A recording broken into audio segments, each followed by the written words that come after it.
Local 4 News starts now with a breaking news alert. We have a breaking health alert, actually, from Detroit, where nearly 24 elementary school students have been sickened with an infection, and one child has died. We're going to bring in Dr. Frank McGeorge to answer questions about this. There are plenty in just a moment. But first, let's get you caught up on what we know. Here's the very latest at 6 o'clock. So we've just learned the student who died was a kindergartner at Marcus Garvey Academy.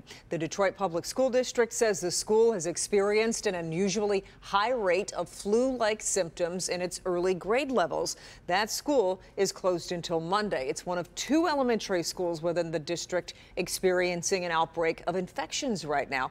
In addition to 1 death, 2 other students were taken to the hospital and 1 was treated and released. The health department says about 25 students are sick. They are not naming that other school. Our Dr. Frank McGeorge is here. Obviously, this is very concerning for parents. Exactly what should we be watching out for? Yeah. Well, in terms of symptoms, actually, the hospitalized children all had high fever, headache, and lethargy, which can be suggestive of meningitis, which is an infection of the areas around the brain. And that is obviously very serious. If you have those symptoms, you should go to an ER.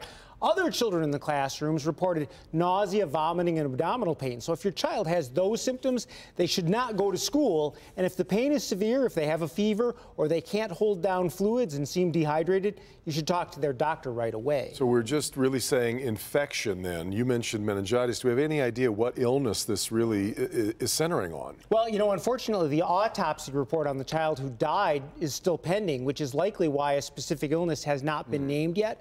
The alert that went out to doctors actually suggests ordering blood tests to screen for Haemophilus influenza, which is a bacteria that can cause a wide range of illnesses, as well as testing for RSV, COVID, and seasonal influenza. So based on that, I think it's safe to assume those are the illnesses that they're trying to rule in or rule out. But I should point out, there are vaccines available, pediatric vaccines for H-flu, COVID, and the influenza virus. So those are all things that are vaccine preventable.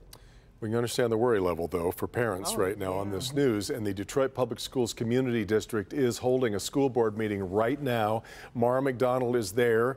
She'll be trying to get answers about these outbreaks and what we know. Live reports coming up on our news tonight at 10 on Local 4 Plus and at 11 on Local 4 Plus and right here on the broadcast side, of course. And we will continually update the story on clickondetroit.com.